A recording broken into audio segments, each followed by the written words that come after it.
गाजीपुर से महताब आलम की report. BJP सरकार में बीजेपी के बड़े नेता भी नौकरशाही से इस कदर परेशान हैं कि वो मीडिया के सामने आकर अपनी बात कहने को मजबूर।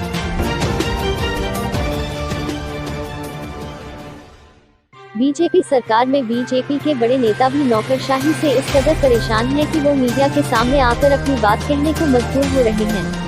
गाजीपुर में मामला नगर की प्रथम नागरिक नगरपालिका परिषद की चेयरमैन सरिता अग्रवाल और देश की सबसे वरिष्ठ प्रशासनिक सेवा के एक IAS अधिकारी प्रभास कुमार से जुड़ा हुआ है। प्रभास कुमार ट्रेनी IAS हैं और SDM सदर जॉइंट मजिस्ट्रेट के पद पर कार्यरत हैं। साथ ही नगरपालिका परिषद गाजीपुर के EO का चार्ज भी उन्हीं के पास है। नगरपालिका परिषद की चेयरमैन सरिता अग्रवाल के प्रतिनिधि और पूर्व नगरपालिका चेयरमैन विनोद अग्रवाल ने प्रेस वार्ता कर ट्रेनी IAS प्रभास कुमार पर गंभीर आरोप लगाए हैं। चेयरमैन प्रतिनिधि के अनुसार EO नगरपालिका के विकास कार्यों में अनावश्यक रूप से अड़ंगा लगा रहे हैं, जिसकी वजह से कोरोना काल में गरीबों तक सरकार की लाभकारी योजनाएं नहीं पहुंच पा रही हैं। हमारी छवि के साथ नगरपालिका परिषद बोर्ड और भारतीय जनता पार्टी की छवि कुछ गलत काम करने वाले विरोधियों और विपक्षी दलों के लोगों द्वारा मनगढ़ंत आरोप लगाकर धूमिल करने की नाकामयाब कोशिश की जा रही है और उन्हीं लोगों के बहकावे में आकर नगरपालिका के EO और प्रशिक्षु IAS जनहित के कार्यों की अवहेलना कर रहे हैं, जिससे नगरपालिका के कार्य बाधित हो रहे हैं। ये बातें स्थानीय नगर पालिका परिषद की अध्यक्ष सरिता अग्रवाल और उनके पति व भाजपा नेता व पूर्व नगर पालिका अध्यक्ष विनोद अग्रवाल 2 दर्जन सभासदों के साथ पत्रकार वार्ता कर कही। पत्रकार वार्ता में उन्होंने सनसनीखेज खुलासा करते हुए विपक्षी दल के लोगों सहित उन्होंने नगर पालिका के वर्तमान अधिशासी अधिकारी और प्रशिक्षु IAS पर असहयोग और जनहित कार्यों में शिथिलता का आरोप भी लगाया। अध्यक्ष प्रतिनिधि ने अध्यक्ष की मौजूदगी में बताया कि कुछ लोग मुझसे गलत काम कराना चाहते थे और मेरे द्वारा नियमानुसार जांच में जब वो काम गलत पकड़ में आया तो मेरे द्वारा नहीं किया गया, तो वही भ्रष्टाचारी और विरोधी लोग हमको भ्रष्टाचारी बताकर झूठ आरोप लगाने की नाकामयाब कोशिश कर रहे हैं। उन्होंने सार्वजनिक रूप से चैलेंज करते हुए कहा कि साक्ष्य के आधार पर आरोप लगाए तो स्वागत है, लेकिन आधारहीन आरोप पर मुंहतोड़ जवाब दिया जाएगा। उन्होंने बताया कि ऐसे ही लोग वर्तमान अधिशासी अधिकारी और प्रशिक्षु IAS को भी बरगलाते हैं और इन बातों से पिछले 6 महीने से पालिका के सारे कार्य प्रभावित हैं। साथ ही उन्होंने बताया कि मुख्यमंत्री योगी आदित्यनाथ जी के द्वारा प्रदेश को भूमाफियाओं और अपराधियों से मुक्त कराने की मुहिम चलाई जा रही है, लेकिन लोकल स्तर पर कुछ विपक्षी लोगों द्वारा सरकारी योजनाओं की जमीन पाक समेत कब्जा कर ली गई है और इसकी शिकायत पर कार्रवाई के लिए मैंने सभी सक्षम अधिकारियों को लिखा, लेकिन अभी तक कोई कार्रवाई नहीं हुई। मुझे यकीन है कि इसकी जाँच हो जाए तो जिला प्रशासन इसे तत्काल प्रभाव से खाली करा लेगा, लेकिन मुख्यमंत्री जी के ऑपरेशन क्लीन का गाजीपुर में मजाक उड़ाया जा रहा है। इस अवसर पर उन्होंने ये भी बताया कि टेंडरिंग प्रक्रिया में सक्षम अधिकारियों का सिग्नेचर डिजिटलीकरण का प्रावधान है, लेकिन अधिकारियों की लापरवाही के चलते अब तक अधिशासी अधिकारी सहित अन्य लोगों का हस्ताक्षर अब तक डिजिटल नहीं हुआ, इससे विकास कार्य बाधित हैं। वही सभासद और वरिष्ठ भाजपा नेता निर्गुण दास ने बताया कि वर्तमान अधिशासी अधिकारी और अध्यक्ष अपने अपने हिस्से का कार्य करें तो जनता का कार्य बाधित नहीं होगा, लेकिन ऐसा हो नहीं रहा। उन्होंने आरोप लगाया कि अधिशासी अधिकारी कार्यालय आते ही नहीं और 10-15 दिनों में एक बार कुछ देर के लिए आ भी गए तो कार्य कैसे होगा। उन्होंने कहा इसकी शिकायत हमने गाजीपुर के नोडल सचिव के दौरे पर भी की थी और उन्होंने इन्हें निर्देशित भी किया था, लेकिन आज तक सफाई कर्मियों का वेतन तक जारी नहीं हो पाया है। अभी सचिव जो आए थे, जो गाजीपुर के प्रभारी हैं, उनके सामने कलेक्टर और SDM और सचिव तीनों लोग थे। हम लोगों ने रखा कि ये तनख्वाह कर्मचारियों को नहीं दिया जा रहा है, सफाई बंद हो जाएगी। तो सचिव ने ऑर्डर किया SDM को कि तुरंत इसका तनख्वाह का 2-3 दिन में व्यवस्था कीजिए और तनख्वाह दीजिए। तो क्या हुआ, अब तक हुआ कुछ? अभी तक कुछ नहीं हुआ। कलेक्टर ये क्या मामला है? कलेक्टर से भी कहा, ये बोर्ड से, अध्यक्ष से और EO से खींचतान का पूरा मामला क्या है? हम लोगों को समझ में नहीं आ रहा है कि EO का जो काम है EO को करना चाहिए और चेयरमैन का जो काम है चेयरमैन को करना चाहिए, और न EO अपना काम कर रहा है। जब EO काम करेंगे नहीं तो चेयरमैन करवे नहीं करेंगे। जब EO करेंगे तभी ना आगे फाइल बनेगी। EO कर ही नहीं रहे अपने कर्तव्य का पालन। क्या लगता है क्यों नहीं कर रहे हैं? एक तो ईगो है उनका और दूसरा ये है कि उनके पास काम इतना अधिकता है कि नगर पालिका पर किसी दिन बैठते हुए नहीं है। अच्छा, मतलब अधिशासी अधिकारी नगर पालिका आते नहीं है? कभी 10 दिन 15 दिन पर एक दिन आ जाए नहीं तो आते ही नहीं है। तो इसकी शिकायत कहीं की आप लोगों ने? हम लोग पार्टी स्तर पर भी कहा गया और अभी आपको बताए कि सचिव आए थे जो प्रभारी हैं उनसे पिटौटी के सचिव जो आए थे जी। उनसे कहा गया पूरी बात। समीर वर्मा, हाँ, तो उनसे आप लोगों ने बात कही? हाँ। उन्होंने कोई आश्वासन दिया? हाँ, उन्होंने कहा कि उनके सामने कलेक्टर ने कहा कि 3-4 दिनों में तनख्वाह बढ़ जाएगा। आज तक पता नहीं, और नहीं SDM ने बांटा, उन्होंने बांटा। के ऊपर आरोप लगता है कि आप बैठकों को नहीं करा रहे हैं, बोर्ड की बैठकों को, ये क्या प्रकरण है? पिछले दिनों 30-10 या 31-10 को बोर्ड की बैठक हुई। उसके बाद गाजीपुर में जो तत्कालीन ईओ थे श्री उमेश चंद जी, उनका हार्ट अटैक से मृत्यु हो गया लखनऊ में। दिसंबर में श्रीमान SDM सदर गाजीपुर ईओ के पद पर चार्ज ग्रहण किए। नवंबर दिसंबर में लोकसभा और उसके बाद विधानसभा का अधिवेशन चला। फरवरी में लोकसभा का बजट सत्र शुरू हो गया और कोविड-19 आते आते तक लोकसभा का सत्र चला।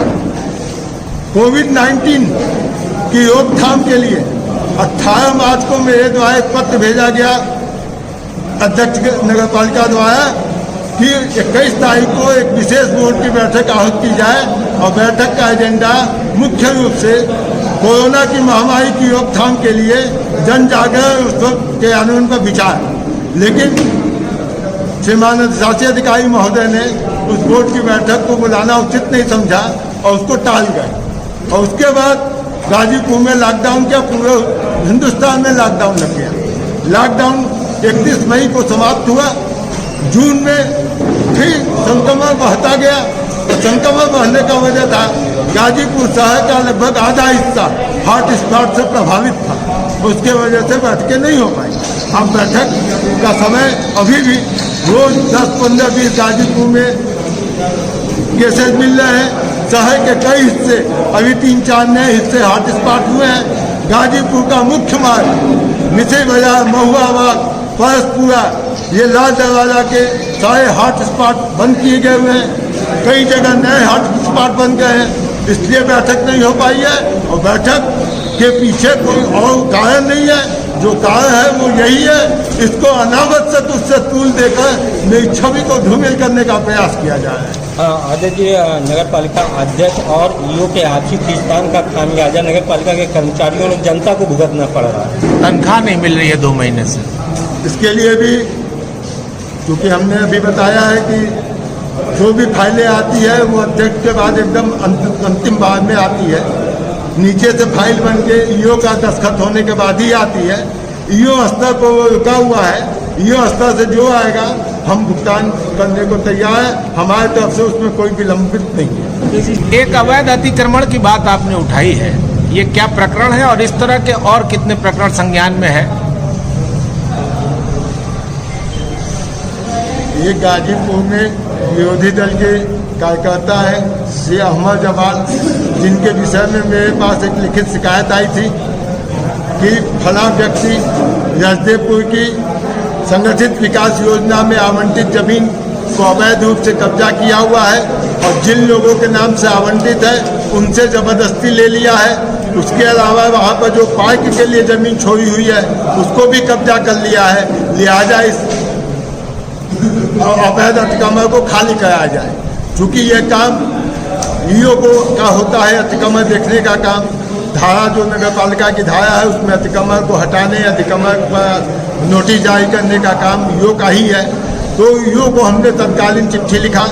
ईओ को चिट्ठी लिख कर उसकी प्रतिलिपि माननीय जिलाधिकारी गाजीपुर को भेजा और उनसे निवेदन किया कि इस प्रकरण गंभीर है, इस मामले को तुरंत देख के इस अवैध अतिक्रमण को हटाया जाए। आज तक उस पर कोई संज्ञान नहीं हुआ है। और पंडित दीनदयाल उपाध्याय की मूर्ति जो मिश्र बाजार में है, जिसके सुंदरीकरण का हमने टेंडर निकाला था, उस सुंदरीकरण के नाम पर पिछली जिलाधिकारी महोदय जो गाजीपुर में थे, उनके प्रयास से कई चौराहों का सुंदरीकरण हुआ था। उस पर उस सुंदरीकरण के बजाय उसको और खराब तरीके से बना दिया गया। पंडित दीनदयाल जी की मूर्ति और छिप गई, उसके बगल के पिलर मोटे कर दिए गए, उस पर सीढ़ी का अभाव था, माल्यार्पण करने में दिक्कत होती थी, इसलिए उसके सुंदरीकरण का टेंडर निकला था। जब हमारा ठेकेदार वहाँ काम शुरू किया तो वहाँ मारपीट होने लगी, बवाल हो गया।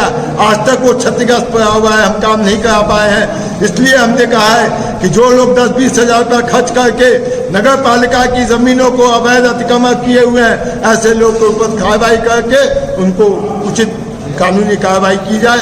इस प्रकार का इस तरह के अगर इन बातों को जिलाधिकारी या उप जिलाधिकारी या ईओ संज्ञान में नहीं ले रहे हैं तो क्या आप सीएम तक इस शिकायत को लेकर ये मामला हमने सीएम क्या भी भेज दिया है। जो हमने चिट्ठी भेजी है इन सारी चीज़ों की, उसको हमने उत्तर प्रदेश के माननीय मुख्यमंत्री जी को, माननीय नगर विकास मंत्री को, माननीय प्रमुख सचिव को और गाजीपुर के प्रभारी मंत्री श्रीमान आनंद शुक्ला जी, वाराणसी मंडल के कमिश्नर श्रीमान दीपक अग्रवाल जी को और गाजीपुर के जिलाधिकारी महोदय सबको एक पंच बना के इससे अवगत कराया। अग्रवाल जी, सिग्नेचर का डिजिटलकरण किसका नहीं हुआ?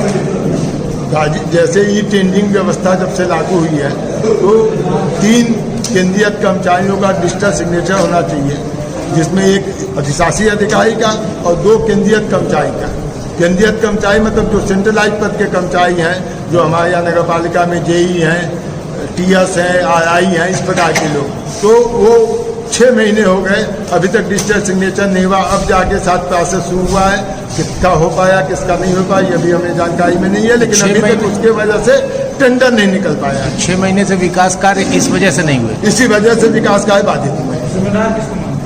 जिम्मेदार मानते हैं सिस्टम को, ये उसके लिए जिम्मेदार है, क्योंकि फाइल बनाने का काम मेरा तो केवल अंतिम अवसर पर आता है सिग्नेचर करके उसको आगे बढ़ाने का। फाइलों को बनाने का काम संबंधित बाबू करते हैं, अधिकारी करते हैं। उसके बाद वो फाइल मेरे पास आएगी, मेरे दस्तखत से फिर हमारी भी दस्तखत होती है, योग की भी दस्तखत उसके पहले होती है, उसके बाद वो टेंडर की प्रक्रिया में जाती है। ठीक।